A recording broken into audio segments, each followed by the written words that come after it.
Good morning all. എല്ലാവർക്കും ആദ്യമായിട്ട് ഒരു ശുഭദിനം നേരുന്നു. കഴിഞ്ഞ ആഴ്ച നിഫ്റ്റി 50 താഴെ 24,400 നിഫ്റ്റിയുടെ ക്ലോസിങ് ഉണ്ടായിരുന്നത്. കഴിഞ്ഞ ആഴ്ച ഒട്ടുമിക്ക ദിവസങ്ങളും അല്ലെങ്കിൽ വീക്കിലി അടിസ്ഥാനത്തിൽ നോക്കുകയാണെങ്കിലും കണ്ടിന്യൂസ്ലി നിഫ്റ്റി താഴേക്ക് പോകുന്ന ഒരു കാഴ്ചയാണ് നമ്മൾ കാണുന്നത്. ഈ ഒരു പ്രശ്നങ്ങൾക്കിടയിലും ആശ്വാസം നൽകുന്ന ഒരു കാര്യമുള്ളത് FIs കഴിഞ്ഞ വെള്ളിയാഴ്ച ദിവസം ബയേഴ്സ് ആയിരുന്നു. ഏകദേശം ഒരു 1,900 കോടി രൂപക്ക് വിദേശ ധനകാര്യ സ്ഥാപനങ്ങൾ ഇന്ത്യൻ മാർക്കറ്റിൽ ബൈ നടത്തിയ എന്നുള്ളതാണ്. DIs സ്വാഭാവികമായ രീതിയിൽ എല്ലാ ദിവസങ്ങളിലും ബൈ നടത്തി മാർക്കറ്റിനെ സപ്പോർട്ട് ചെയ്തിട്ടുണ്ട്. കൂടാതെ തന്നെ US വിക്സ് കഴിഞ്ഞ വെള്ളിയാഴ്ച ദിവസം 10% ക്രാഷ് ചെയ്തു. US മാർക്കറ്റും പോസിറ്റീവായ രീതിയിൽ നിലകൊണ്ടു എന്നുള്ളതാണ്. എന്നെങ്കിലും ഇന്ത്യയും USുമായിട്ടുള്ള ഈ ഒരു താരിഫ് പ്രശ്നങ്ങളൊന്നും തന്നെ അത് സോൾവ് ആയിട്ടില്ല. ആ ഒരു പ്രശ്നങ്ങൾ ഒരു വശത്ത് നിൽക്കുന്നുണ്ട്. കൂടാതെ തന്നെ നമുക്ക് വരുന്ന Q1 റിസൾട്ട് ഫലങ്ങൾ അത്ര നല്ല റിസൾട്ടുമല്ല. ഈ ഒരാഴ്ചയിൽ ഇന്ത്യയുടെയും USൻ്റെയും എല്ലാം തന്നെ ഇൻഫ്ലേഷൻ ഡേറ്റ വളരെയധികം കീനായിട്ട് വാച്ച് ചെയ്യേണ്ട ഒരു കാര്യമാണ്. ആദ്യം നമുക്ക് ഗ്ലോബൽ മാർക്കറ്റും ഈ ആഴ്ചയിലുള്ള ഗ്ലോബൽ ഈവൻറ്റുകളും ഒന്ന് ചെക്ക് ചെയ്തിട്ട് വരാം. ആദ്യം ഗ്ലോബൽ മാർക്കറ്റ് കാണാൻ ഏറ്റവും താഴെ US വിക്സ് 10% ക്രാഷായി. നാസ്ഡാക്കും ഡോയും പോസിറ്റീവ് അടച്ചു. അതിന് മുകളിലുള്ള 3 യൂറോപ്യൻ മാർക്കറ്റ് മിക്സ്ഡ് ക്ലോസിംഗ് നടത്തി. ഇപ്പോൾ ട്രേഡ് ചെയ്യുന്ന ഡോ ഫ്യൂച്ചർ പ്ലസ് ആണ്. ഏഷ്യൻ മാർക്കറ്റുകൾ മിക്സ്ഡ് ആയിട്ടുള്ള ഒരു സെൻറ്റിമെൻറ്റ്സ് കാണിക്കുന്നുണ്ട് എന്നുള്ളത് കാണാൻ സാധിക്കും. ജപ്പാൻ മാർക്കറ്റ് പൊതുവെ പോസിറ്റീവായ നിലയിൽ നിലകൊള്ളുന്നു. ഇനി ഈ ആഴ്ചയിലെ പ്രധാന ഈവൻറ്റിലേക്ക് പോകുകയാണെങ്കിൽ നമ്മുടെ ട്രേഡബിലിറ്റി ടാബിലുണ്ട്. അതുമാത്രമല്ല ഇപ്പം നമ്മൾ കാണുന്നത് ഗ്ലോബൽ ഈവൻ്റാണ്.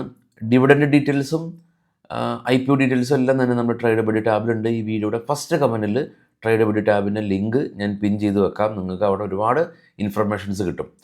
കാണാം CP ഇൻഫ്ലേഷൻ US നിന്ന് ഓഗസ്റ്റ് 12 ഇന്ത്യൻ സമയം 6 മണിക്ക്, ഇന്ത്യയുടേത് ഓഗസ്റ്റ് 12 4 PM. അതുപോലെ US നിന്ന് ക്രൂഡ് ഓയിൽ ഇൻവെൻട്രീസും ജർമ്മൻ ഇൻഫ്ലേഷനും ഇന്ത്യയുടെ WP അതായത് ഹോൾസെയിൽ പ്രൈസ് ഇൻഫ്ലേഷനും ഇന്ത്യ ഓഗസ്റ്റ് 15 അവധിയാണ്, അതെല്ലാം തന്നെ മെൻഷൻ ചെയ്തിട്ടുണ്ട്. കൂടാതെ യൂറോസോണിൻ്റെ GDP ഡേറ്റ എല്ലാം തന്നെ വരുന്നുണ്ട്. അപ്പോൾ അത് ഞാനിപ്പോൾ സമയക്കുറവുകൊണ്ട് എല്ലാം എക്സ്പ്ലെയിൻ ചെയ്യുന്നില്ല. നമ്മുടെ വെബ്സൈറ്റിൽ നിങ്ങൾക്ക് പോയി ചെക്ക് ചെയ്യാം. ഇന്ന് കുറച്ച് സ്റ്റോക്കുകളുടെ വാർത്തകളിലേക്ക് പോകാം. ബൈസൽ റെക്കമെൻഡേഷൻ അല്ല.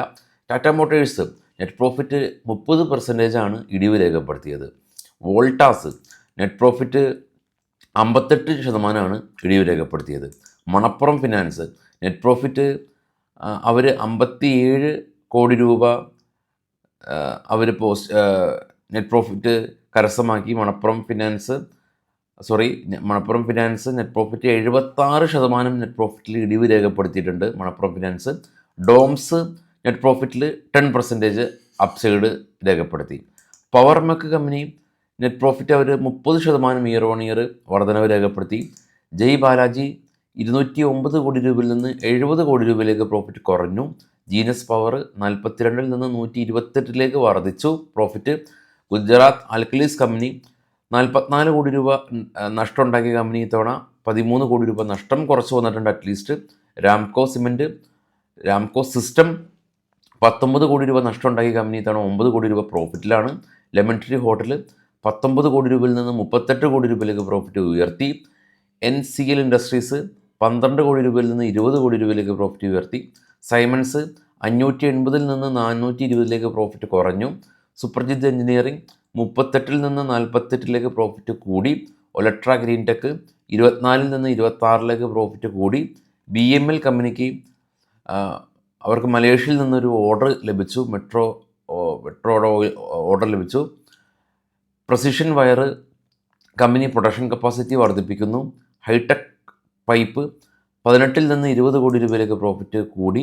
ഗ്രാസിം 52 കോടി രൂപ ലോസ് ഉണ്ടായത് ഇത്തവണ 120 കോടി രൂപ ലോസ് വർദ്ധിപ്പിച്ചു.